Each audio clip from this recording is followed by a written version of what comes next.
Essa enquete é uma boa oportunidade para a gente rever e problematizar, melhor dizendo, a importância, pastor, de termos um vocabulário bíblico na hora de falarmos da espiritualidade cristã e de tudo aquilo que pode ser classificado como espiritual, tá? Eu percebo que, por vezes, nós evangélicos vamos construindo certos vocabulários para falar de oração, para falar da nossa entrega, da nossa vida espiritual. E esse vocabulário que muitas vezes os evangélicos utilizam, a própria Bíblia não usa esse vocabulário.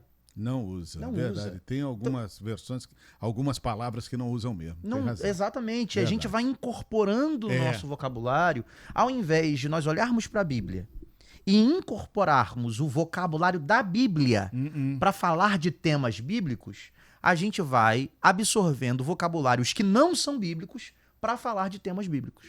E um exemplo disso é esse vocabulário, essa linguagem de pagar o preço.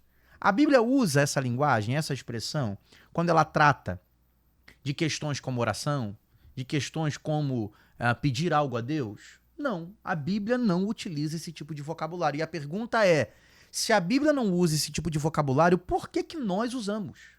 É uma pergunta muito honesta para o nosso ouvinte pensar. A Bíblia, em algum versículo, diz, olha, se você quer receber algo de Deus, pague o preço. A expressão pague o preço aparece?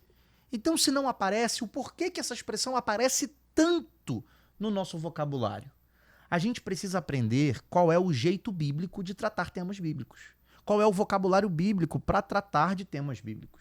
Não é? Porque quando eu utilizo um vocabulário estranho ao texto bíblico para tratar de temas bíblicos, eu abro precedente para que as pessoas também construam um entendimento que não é bíblico sobre os temas bíblicos. E é justamente o que acontece.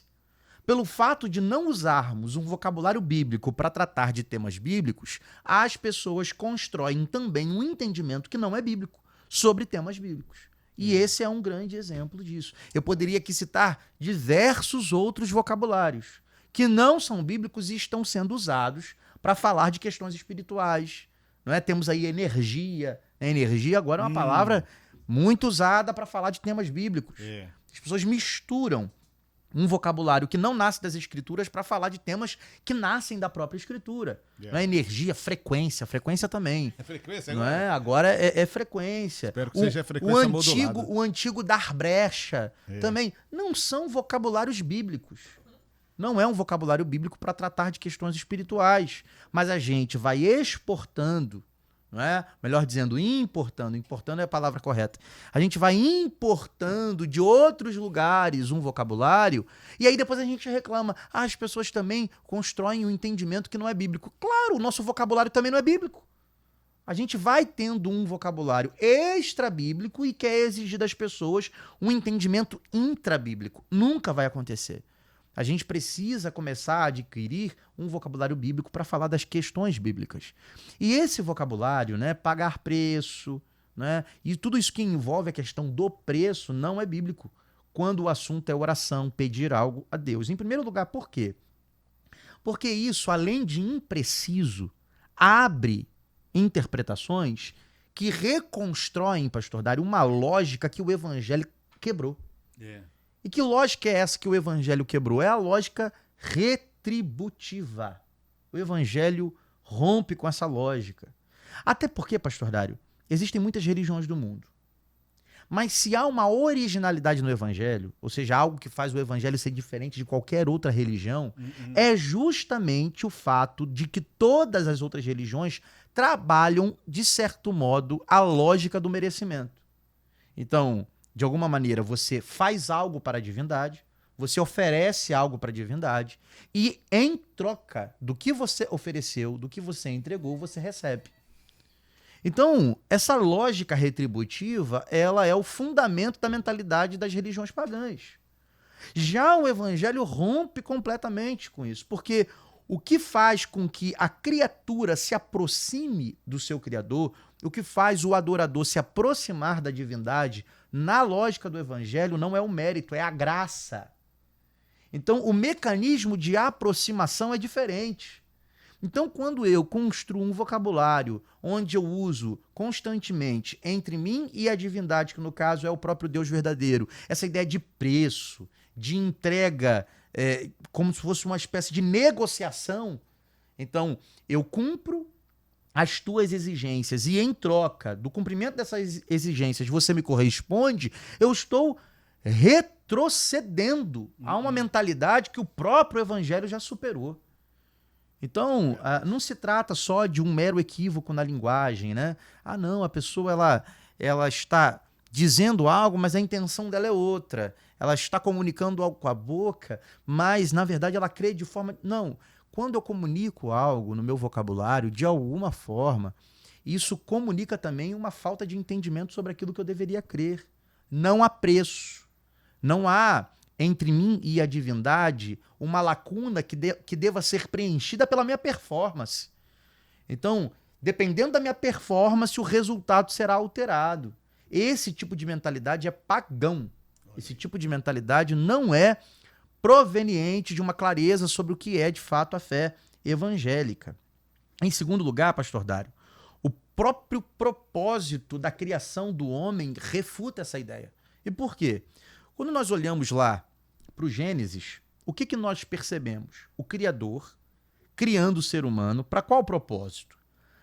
Não para ficar se queixando das suas necessidades, até porque Deus fez o homem em um jardim de abundâncias.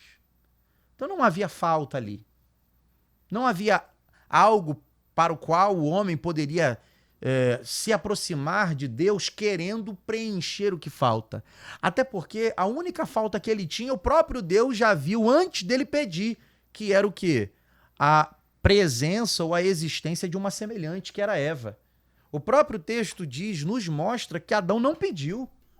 Foi o próprio Deus que olhou e falou assim, não é bom que o homem esteja só. E o próprio Deus providenciou antes de qualquer tipo de solicitação. Porque a solicitação de Adão naquele lugar de relacionamento nem foi necessária. O Deus que sabia o que ele precisava, ele mesmo proveu aquilo que o homem precisava, que era a sua adjuntora idônea, não é? Que no caso foi Eva. Então, no próprio Gênesis fica claro que a intenção de Deus é que a relação, ou melhor, o diálogo entre a criatura e o Criador não fosse mediado pelo interesse de uma necessidade, mas pela busca por uma relação. Porque em um jardim de abundâncias, não é? O que faz o Adão querer se relacionar com o Criador? A simples presença do Criador. Então esse é o nosso ideal. O nosso ideal é que a necessidade não fale mais alto do que o nosso desejo pela presença. Então, quando eu estou dentro de uma lógica retributiva, de pagar preço, a presença é só um meio para eu conseguir o que de fato quero. Né? Então é só você perceber como as pessoas são convencidas a ir para o culto. Vem para o culto que aqui você recebe. Ah, então quer dizer que se eu não tivesse a certeza de que eu receberia, então não iria. Ou seja, cada vez mais a presença deixa de ser interessante dentro dessa lógica do pagar o preço. A presença do Criador. Não é? Então eu percebo, pastor Dário, que alguns crentes, se fossem colocados nesse lugar de abundância, que é o Éden, eles nem sequer teriam motivação para orar, afinal de contas tudo já está disponível. Ele tem tudo. Ele tem o que comer, ele não precisa se preocupar com o que se vestir, porque eles eram nus, não existe falha moral, porque eles são perfeitos, não existe inquietação familiar, porque o próprio Deus já deu uma companheira, não há doença, não há falta de coisa alguma, só há alegria. Então orar para quê? Então perceba, esse tipo de mentalidade do pagar o preço é uma mentalidade que de alguma forma deprecia o valor que a presença de Deus deveria ter para nós. Porque se na minha oração é muito importante quando Jesus ensina, né, os discípulos a orar, a oração de Jesus é: Pai nosso que estás nos céus, santificado seja o teu nome, venha o teu reino, seja feita a tua vontade. Perceba, o tempo todo a oração se refere a Deus. É o Pai que é nosso, é a vontade que é dele, o nome que é dele, a santidade que é dele. É só depois que Jesus ensina a falar do pão nosso de cada dia, a livrar do mal, mas a prioridade da oração é o Pai, é o nome do Pai, é a vontade do Pai, é o reino do Pai. A gente inverte essa lógica. É, verdade. A gente inverte. A gente já começa orando falando do pão, falando do livramento, não é? Então, me parece que essa lógica do pagar o preço é uma lógica que está tão preocupada com o pão que é nosso que esquece do Pai que é o nosso. Porque a grande verdade, pastor Dário, é que quem tem o Pai tem o pão. Essa é a grande verdade. Com certeza. Quem tem o Pai tem o pão. Mas quando eu acredito que para ter o pão eu tenho que pagar o preço, é porque no fundo, nem Pai eu tenho. O que eu tenho é uma divindade que mais funciona como um mecanismo para eu alcançar o que eu quero do que exatamente um Pai que me garante que o pão não vai faltar. Então, se eu sou filho de um Pai que tem tudo o que eu preciso e Ele é meu Pai, eu não tenho ansiedade. É por isso que o próprio Jesus, ele nos convoca a não ter ansiedade de coisa alguma. Porque se eu tenho um pai e esse pai cuida de mim e ele tem o que eu preciso, eu vou estar ansioso por causa de quê?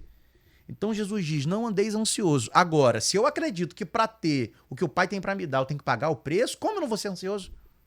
Porque pode ser que eu falhe na minha performance. É, verdade. Então perceba o quanto que os ensinamentos de Jesus caminham numa direção oposta a essa lógica de pagar o preço. E por fim, gente, essa mentalidade de pagar o preço, ela gera dois resultados emocionais, pastor.